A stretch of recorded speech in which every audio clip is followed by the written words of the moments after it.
Bonjour à tous, dans cette vidéo je vous reparle encore du 5008 dont je vous ai parlé dans la dernière vidéo. Problème de compression sur cylindre 4 et 2 et à la fin de la vidéo, gros problème pour démonter la culasse, toutes les vis commençaient à casser, à foirer. Bref, je vous conseille d'aller voir l'épisode précédent si vous ne l'avez pas vu et dans cette vidéo j'essaye d'avancer et je vous montre comment j'ai pu passer à côté d'un bon diagnostic, de changer d'avis et de me rendre compte que je m'étais trompé. J'espère que ça vous plaira, n'hésitez pas à me le dire en commentaire.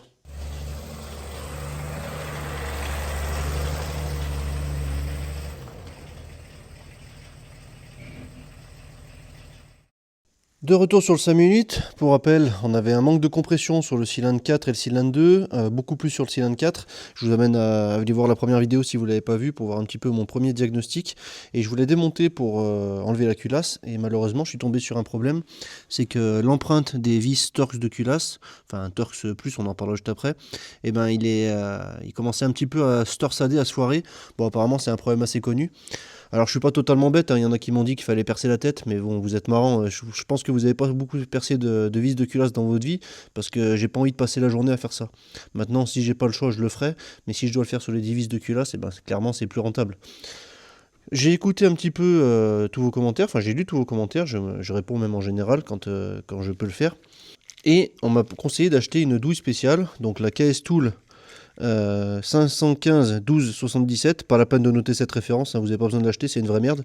Donc là je viens de la recevoir et en fait c'est une douille qui est vendue spécifique pour les moteurs PSA à partir de 2005. Donc on est en plein dedans, hein. Là je suis dans les années 2014, c'est un Peugeot, donc on est en plein dans PSA. C'est une douille de type surface drive, donc je crois qu'il y a... Alors je connaissais les surface drive pour le 6 pans, mais pas pour le Torx.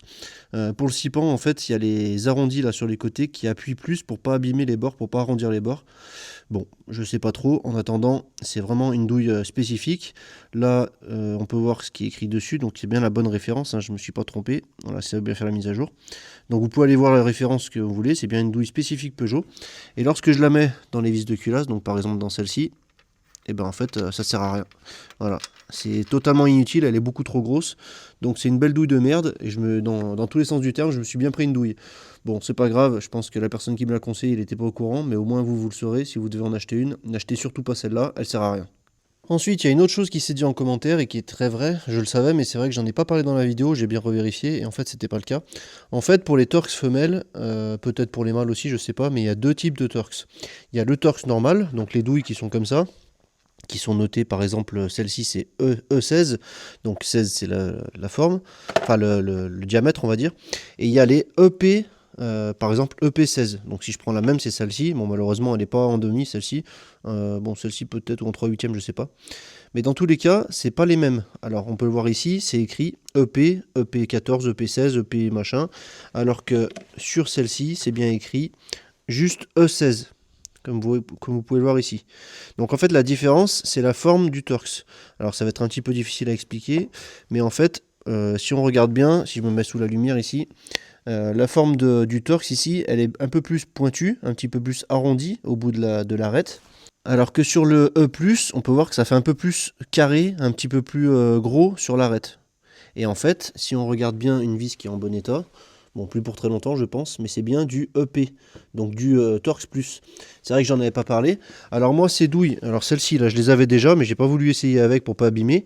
Les autres douilles, bon elles sont dans le tiroir d'en dessous, mais c'est du EP aussi, mais pas en clé à choc on va dire. Et j'avais espoir d'acheter un kit clé à choc comme ça. Alors je l'ai pas trouvé en KS Tool, sinon je l'aurais pris. Bon, je m'en fous de cette marque, mais des fois c'est vrai que c'est pas trop mal. Et j'aurais préféré avoir tout en 1,5 comme ça. Mais bon, c'est pas grave, j'ai trouvé ce kit que je pouvais avoir pas trop assez vite, on va dire. Et du coup, je vais essayer maintenant avec cette douille là, qui est censée correspondre du E14 en EP. Enfin, du EP14, pardon. Donc on va voir si ça fait. J'y crois plus trop. Mais bon, je pense pas que ça soit ça qui va beaucoup m'aider. Dans tous les cas, comme j'ai dit avant, eh ben, j'espère pouvoir en sortir le maximum avant de les percer. Et le but, c'est pas de dévisser toutes celles que je peux et de laisser celles que j'arrive pas à dévisser. Le but, c'est de continuer de dévisser en escargot. Parce que même si ça reste une théorie, même si je dévisse une à une, ben, ça peut éventuellement voiler la culasse au démontage si c'est pas démonté en escargot inversé. Bon, j'en suis pas certain de ça, mais je vais pas prendre le risque, j'ai pas envie de la rectifier. Donc j'ai envie de faire comme ça. Je vais essayer avec cette douille. Bon, à mon avis, pour celle-ci, c'est foutu. Celle-ci, ça a commencé aussi. Je veux pas filmer parce que je vais m'énerver, c'est sûr et certain. Donc je vous reprends dès que j'ai un peu plus avancé. Mais dans tous les cas, c'est un peu dommage parce que je pensais vraiment que la douille spécifique PSA, PS merde, allait m'aider. Mais en fait, c'est pas le cas. Allez, je vous reprends juste après. Bon, voilà, je vous montre le résultat avec des outils adaptés. Donc là, j'ai bouffé la tête. Ensuite, j'ai essayé là. La tête s'est coupée. Ensuite, j'ai essayé là, pareil. Ensuite, j'ai essayé là, pareil. J'ai essayé là, pareil. Bon, là, je suis énervé, c'est sûr, parce que là, il va falloir que je bricole un système pour mettre la perceuse magnétique. Parce que je vais pas passer ma vie à percer avec une perceuse toutes les 10 vis de la culasse, juste pour pouvoir la sortir. Enfin, bref, c'est un cauchemar. Donc voilà où j'en suis. Ce que j'ai fait, c'est que vu que je suis un gros feignant, eh ben, j'utilise ma perceuse magnétique Vevor. Alors c'est pas la pub, même si franchement c'est une super machine. Ce que j'ai fait, c'est que j'ai découpé une plaque dans un gros profilé, une plaque en acier assez épaisse, et j'ai percé 2 trous. Alors dans un premier temps pour pouvoir la fixer pour la position de cette première vis qui avait foiré sur l'arrondi. Et du coup, j'ai pu me placer. Une fois que j'étais placé, j'ai aimanté la perceuse. Alors je suis un peu gêné par les têtes de vis, mais là c'est passé juste. Donc il faudra peut-être me réadapter à chaque fois que je vais en percer une. Et là j'avoue que ça se perce en 20 secondes. L'acier n'a pas d'air très dur, mais l'avantage de percer comme ça, c'est que ça fait vraiment un travail très propre. Là, je vais vous zoomer. Là, on peut voir encore la vis qui dépasse, mais là, c'est libéré. Et la tête de vis, elle est restée autour de la fraise. Alors, je vais faire gaffe de ne pas abîmer ma fraise en rangeant ça. Mais là, pour ça, ça sera bon. Là, on voit un léger marquage, mais en fait, c'est très net. Quand je suis descendu et que la vis a lâché, j'ai senti vraiment un petit coup. Donc, c'était vraiment nickel. Là, on verra pour l'enlever après. Le gros inconvénient que j'aime pas trop, c'est que ça fout vraiment des copeaux de partout. Et encore là, j'ai enlevé 90% des copeaux. Donc, il y en a forcément qui vont tomber dans le moteur par le trou d'huile là derrière. Oui, j'aurais pu mettre un chiffon pour boucher, mais au final, il y en aura quand même de partout. La culasse, je vais l'enlever, donc je pourrai la nettoyer en dehors du moteur, mais il faudra faire gaffe de tout ce qui est tombé dans le bas moteur. Bon, je vais démonter aussi le carter d'huile, donc je pourrais voir un petit peu tout ce qu'il y a, mais il faudra faire gaffe aux copeaux, parce que là, c'est vraiment critique s'il reste des copeaux dans le moteur une fois que c'est tout remonté. J'enlève la perceuse, je me remets en place pour les autres vis, les 4 au moins qui sont foirées ici. Toujours pareil, j'essaye de rester en escargot dans l'ordre, je l'ai dit 10 fois, mais pour pas vriller la culasse, en espérant que ça marche comme ça. Pour cette vis, ça sera bon. Maintenant, j'espère que ça ira aussi bien pour les autres. Bon, ce que j'ai dit dans la vidéo précédente, ça s'est pas vraiment passé comme prévu. Là, on se retrouve 3 jours après. Pourquoi 3 jours après ? Parce qu'il m'est arrivé plein de soucis. Déjà, comme on peut voir, la plaque ici, elle est beaucoup plus épaisse. J'ai fait une autre plaque.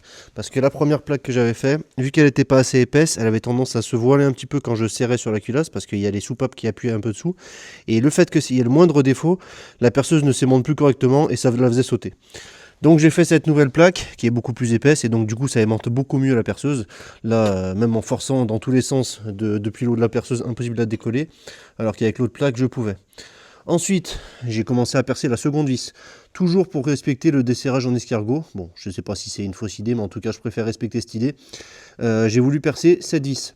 J'ai percé environ 80% avec les fraises qui sont là, enfin la fraise qui est là. Et du coup, ce qui s'est passé, c'est qu'à force d'appuyer, j'ai éclaté ma fraise. Donc ça, c'est des fraises HSS. Donc j'ai du mal à parler parce que là, il fait -2 donc, dans l'atelier. Donc c'est vraiment pas génial en plus de ça. Je pensais que ma fraise était mal affûtée, que ça coupait plus parce qu'il me manquait peut-être 2-3 mm à couper avant de faire sauter la tête. Donc j'ai essayé une deuxième fraise, une troisième fraise, une quatrième fraise et en fait non, ça coupait pas. Le truc c'est que la vis, elle est tellement bien conçue et tellement bien fabriquée qu'à mon avis elle devait être dure juste en profondeur et pas sur la tête parce que sinon la tête déjà elle aurait pas cisaillé. Donc du coup voilà un autre problème. J'ai réussi, mais comment j'ai fait ? Pourquoi j'ai attendu 3 jours ? C'est parce que j'ai commandé une fraise carbure. Parce que la fraise carbure, ça mord un petit peu plus dans l'acier dur, beaucoup plus que le HSS. C'est meilleur.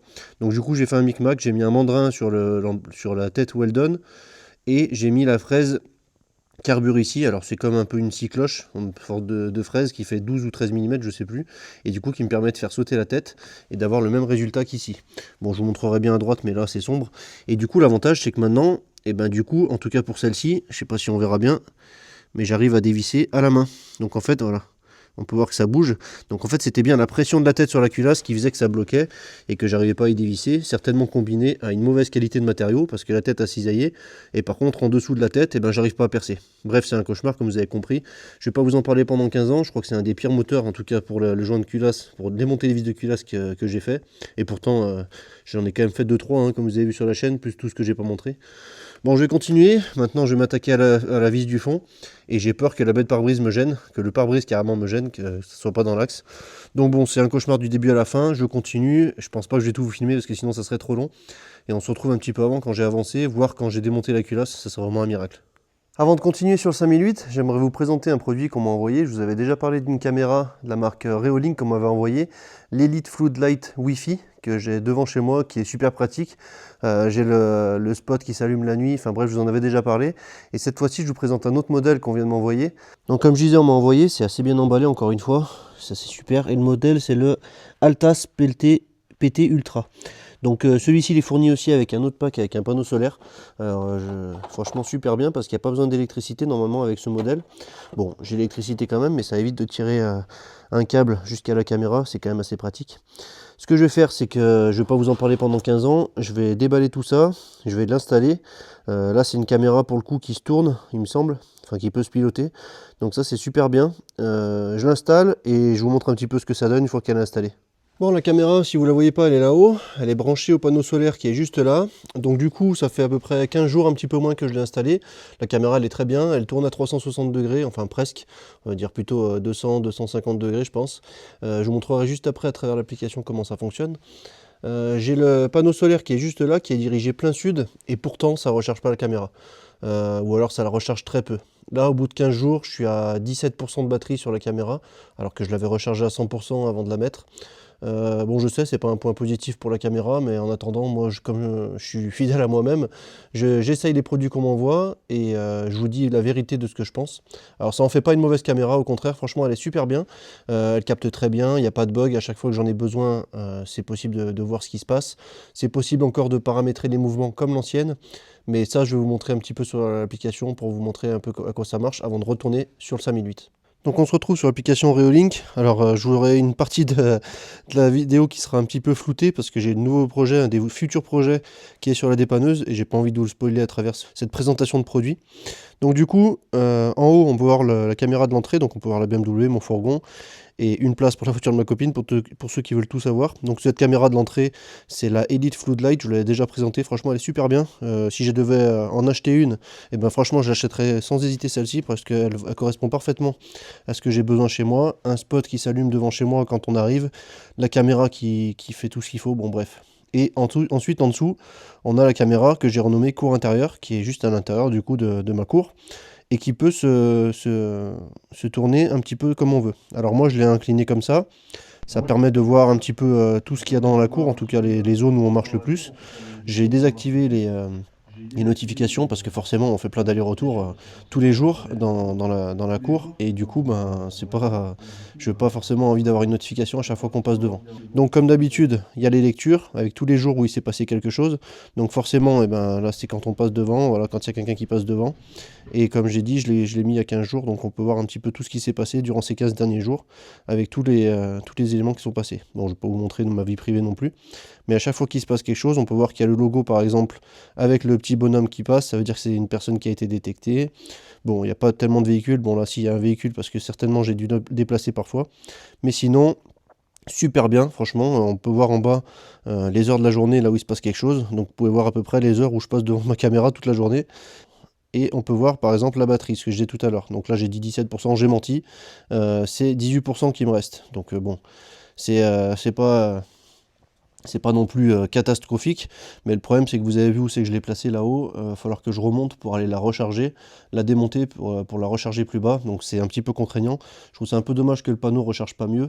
Peut-être que je l'ai mal placé, peut-être qu'il n'y a pas assez de soleil, mais bon, 15 jours c'est déjà pas mal on va dire, mais je pensais que ça tiendrait, que ça serait vraiment autonome. C'est la seule surprise que j'ai un petit peu eue. Voilà, ça sera tout pour moi pour la caméra. Pour ceux que ça intéresse, c'est encore le Black Friday jusqu'à lundi chez Reolink. Donc je vous mets tous les liens dans la description pour ceux que ça intéresse. Allez voir si ça vous intéresse. Et sinon, bah moi, je retourne sur le 5008. Une bonne galère. Donc là, je vais vous faire une petite démonstration. Là, je suis sur la troisième vis avec la fraise HSS. Alors j'ai voulu réessayer. Bon, je viens déjà de le faire, mais je sais déjà le résultat. Là, c'est aimanté. Je vais baisser le son, donc je ne pourrai pas trop parler parce que ça fait un peu de bruit. Et je vais vous montrer que ça fait aucun copeau avec cette fraise-là sur cette vis-là.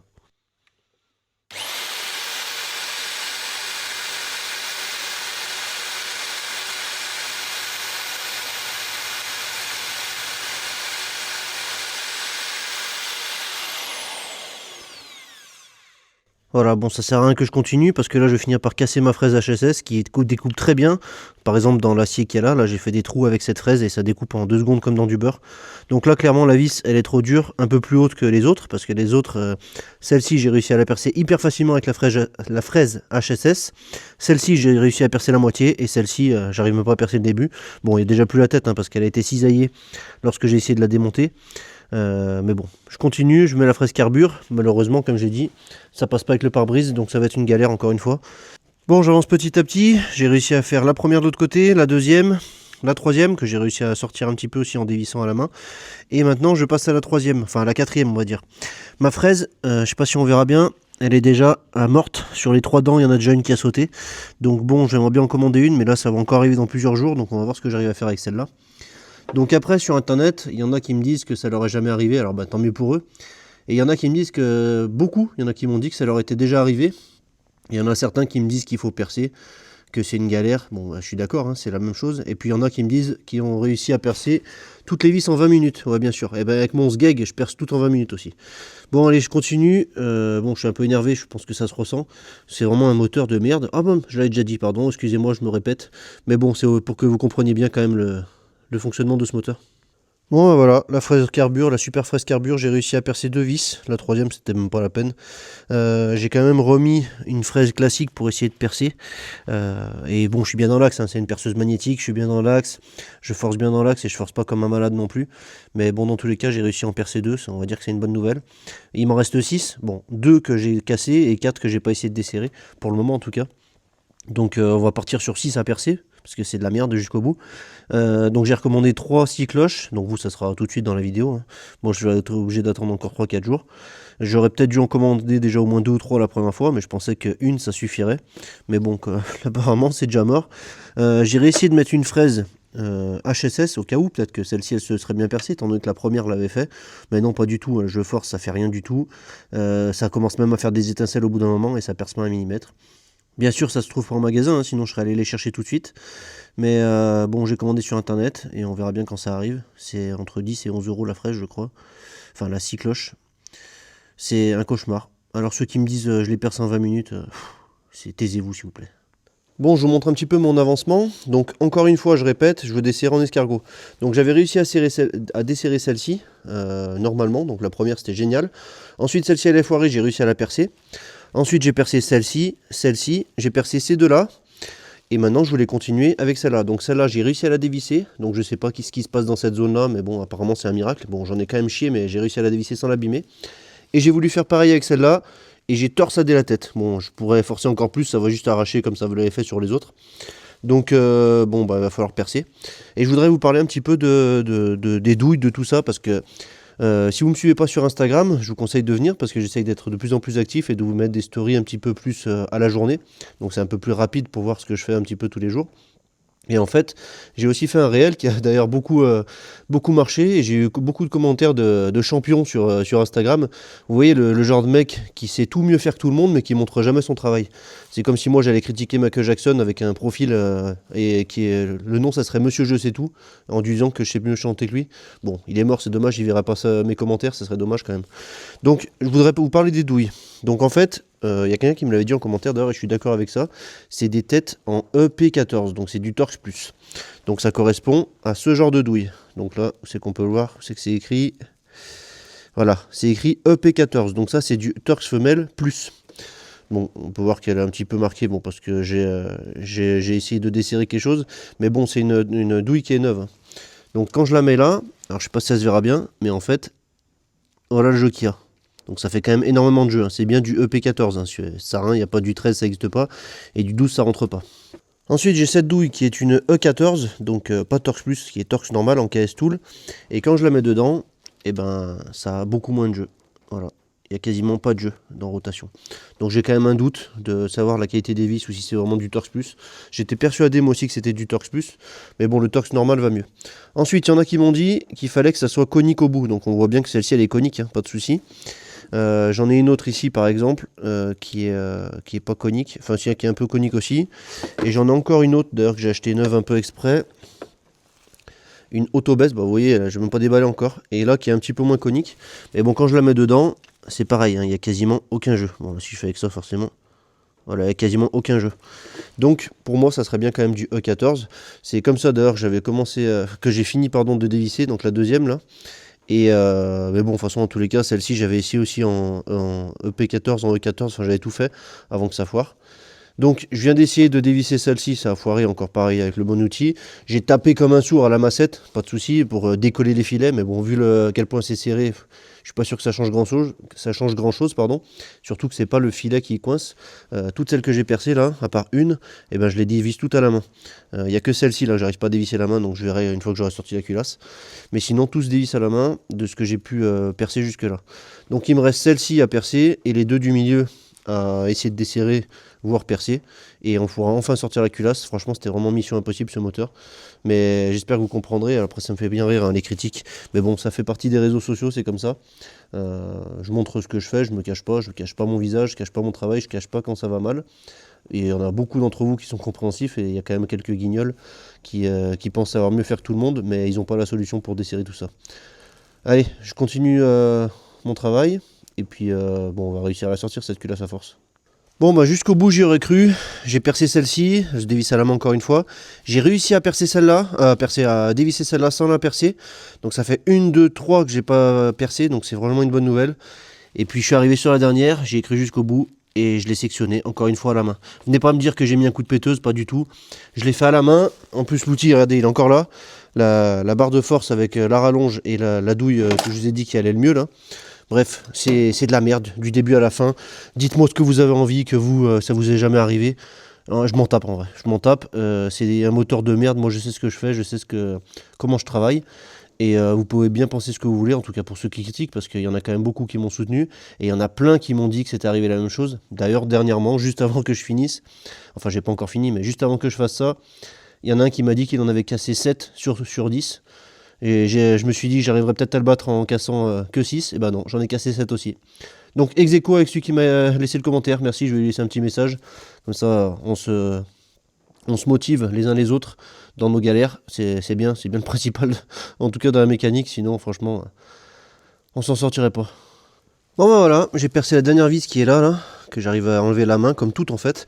Je sais pas si vous avez vu, mais précédemment j'ai dévissé les tuyaux d'injection de pompe HP. En fait, je les ai pas totalement enlevés. J'ai juste desserré l'écrou qui est en bas, qui est assez galère pour pouvoir les sortir du dessus de la culasse. Bon, finalement, j'aurais pu les laisser. Pourquoi j'avais pas trop envie de les enlever? Parce qu'après, le serrage derrière, il est un peu compliqué. Et si ça fuit derrière le moteur, ça va être difficile à voir. Bon, j'essaierai de serrer comme il faut. Mais bon, si on peut éviter de démontage inutile, j'aurais pu le faire. Je pensais qu'il y avait une vis que j'arriverais pas à sortir. Finalement, j'arrive tout à dévisser à la main. Alors, comme vous voyez, j'ai encore tout laissé, hein, j'ai encore pas enlevé. Mais là, la culasse, ça y est, elle est libre. Il n'y a plus aucune vis qui tient. Et au final, ça m'aura coûté quand même assez cher ces conneries. Enfin, cher. Surtout en temps, parce que, bon, pas en temps de travail, mais en temps d'attente des outils. En temps de travail aussi, remarque.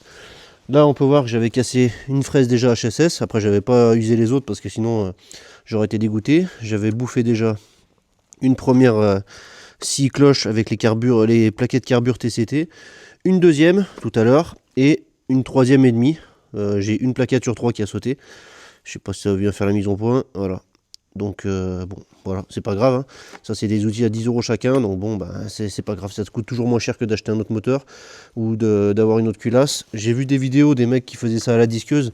Bon, 7 vis à la disqueuse avec des endroits inaccessibles comme celui-là ou celui-là.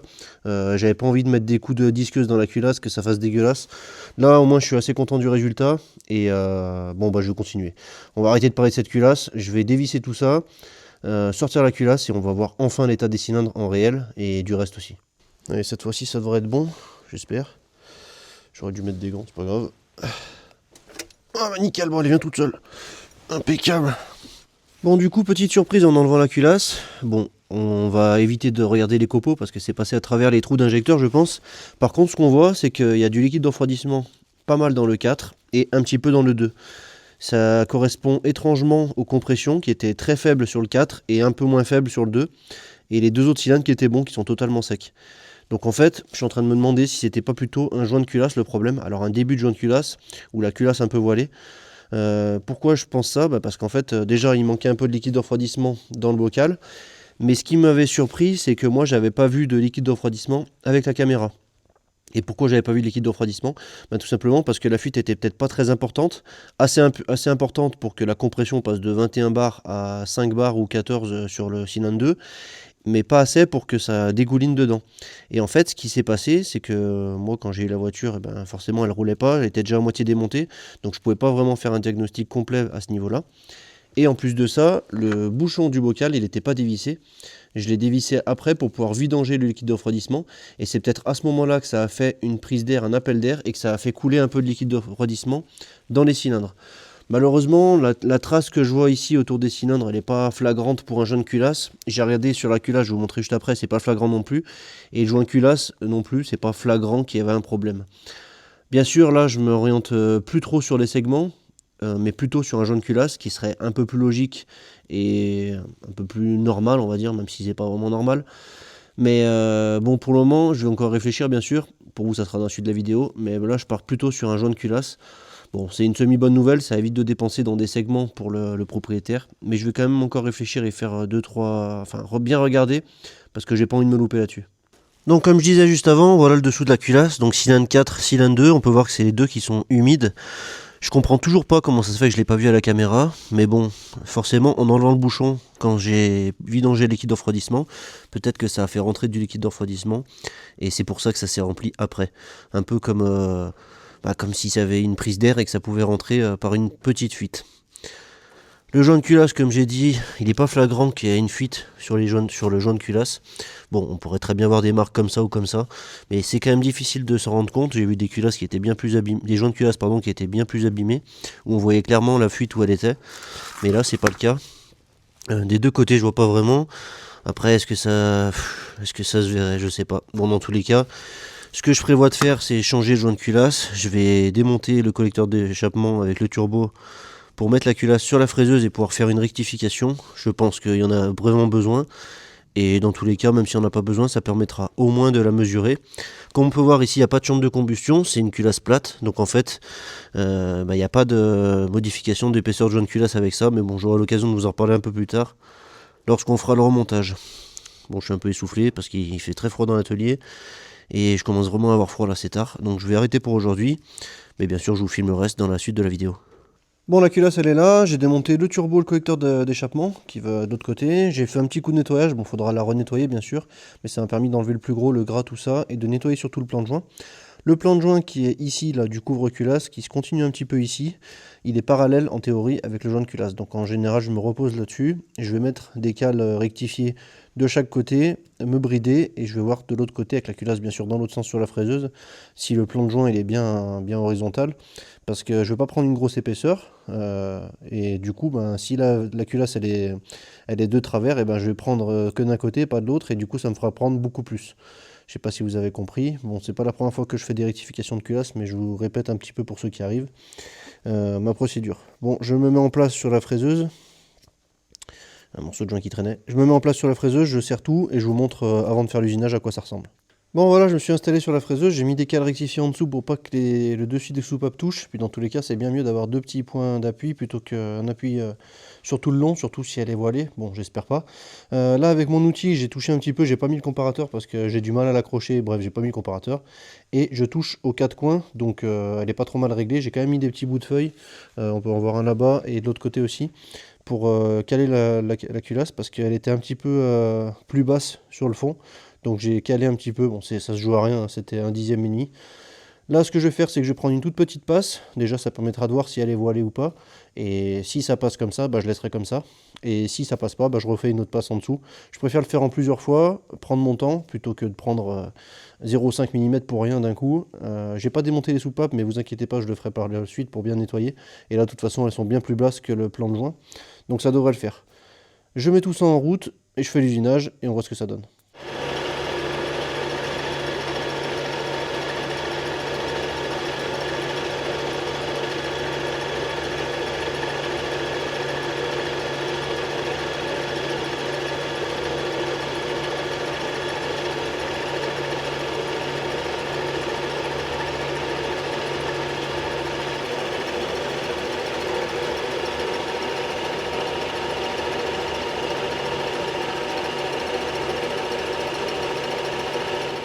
Bon bah voilà le résultat, j'ai fait qu'une passe du coup, j'ai dû prendre entre 0,05 et 0,1 mm et encore si c'est pas moins.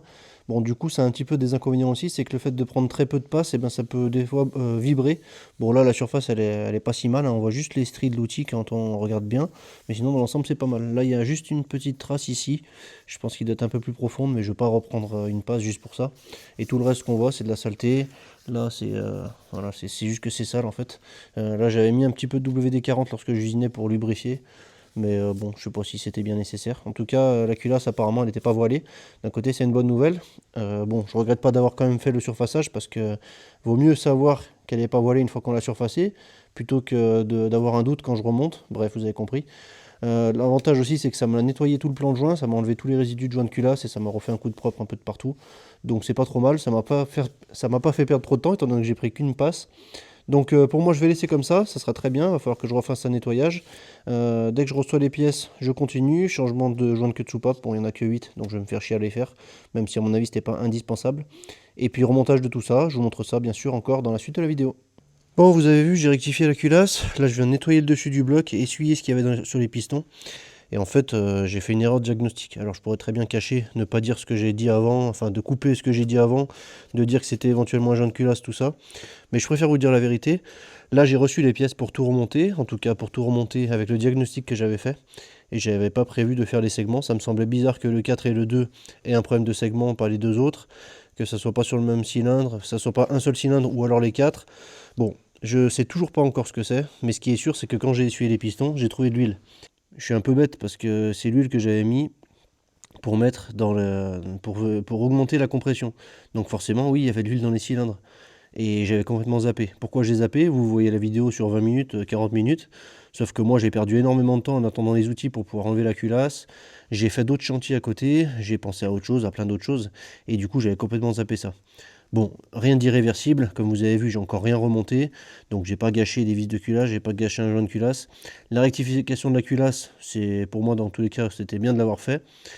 Et comme on a vu, elle n'était pas voilée. Donc je me suis dit, c'est quand même bizarre qu'il y ait un problème, la culasse soit pas voilée. Bon, c'est peut-être que le joint.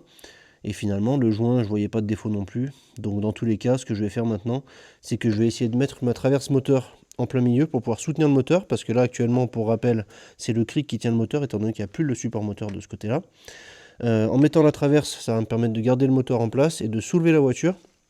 Et en faisant ça, je vais vidanger l'huile, de toute façon que j'allais remplacer, démonter le carter d'huile, ça me permettra aussi de nettoyer tous les copeaux qui ont pu tomber dedans. Donc jusqu'à là, rien de nouveau. Et en plus de ça, je vais démonter par exemple la bielle et le piston numéro 4, qui est juste de ce côté, parce que c'était le pire, pour le sortir et voir un petit peu l'état des segments. Peut-être qu'ils sont juste collés, calaminés dans les gorges et que du coup ça fait un petit peu de fuite. Bon, ça serait le meilleur des cas. Et dans le pire des cas, peut-être qu'ils sont usés, cassés. Bon, s'ils étaient cassés, je pense que ça aurait fait des grosses traces dans le cylindre. Dans tous les cas, ce que je vais faire, c'est que je vais démonter les segments et vérifier le jeu à la coupe dans les cylindres. Si le jeu à la coupe il est bon et que c'est juste encrassé, peut-être que je peux remonter cela. Bon, c'est quand même un risque à prendre, je verrai avec le propriétaire.